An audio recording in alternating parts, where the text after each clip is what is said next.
नमस्कार दोस्तों, मेरा नाम है सचिन गौतम। आज की कहानी का नाम है शेर और मोर की कहानी।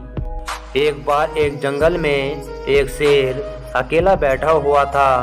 वह अपने बारे में सोच रहा था कि मेरे पास तो तेज धारदार मजबूत पंजे और दांत हैं, साथ ही में एक बहुत ही ताकतवर जानवर भी हूँ, लेकिन फिर भी जंगल के सारे जानवर हमेशा मोर की ही तारीफ क्यों करते रहते हैं। दरअसल शेर को इस बात से बहुत जलन महसूस होती थी कि सभी जानवर मोर की तारीफ करते थे। जंगल के सभी जानवर कहते थे कि मोर जब भी अपने पंख फैलाकर नाचता है तो वह बहुत सुंदर लगता है। यही सब सोचकर शेर बहुत दुखी हो रहा था।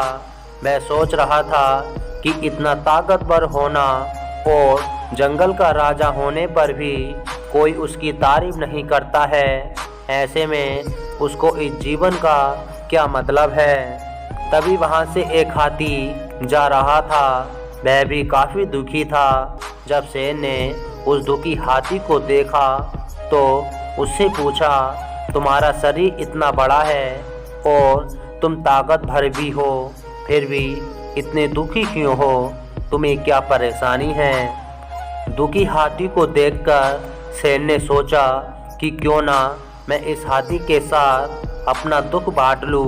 उसने आगे कहते हुए हाथी से पूछा कि क्या इस जंगल में ऐसा कोई जानवर है जिससे तुम्हें जलन होती हो और वह तुम्हें हानि पहुंचाता हो?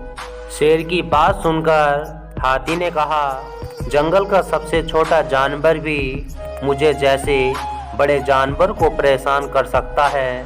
शेर ने पूछा, वह कौन सा छोटा जानवर है? हाथी ने कहा, महाराज वो जानवर चींटी है।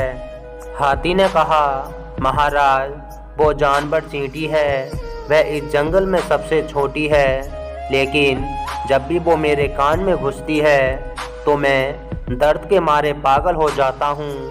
हाथी की बात सुनकर शेर को समझ में आ गया कि मोर तो मुझे चींटी की तरह परेशान भी नहीं करता है, फिर भी मुझे उससे जलन होती है।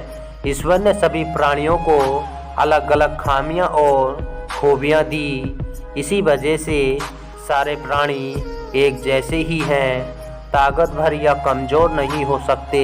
इस तरह शेर को ये समझ में आ गया कि उस जैसे ताकतवर जानवर में भी खूबियाँ के साथ कमियाँ हो सकती हैं। इससे शेर के मन में उसका खोया हुआ आत्मविश्वास फिर से बढ़ गया और उसने मोर से जलन करना बंद कर दिया।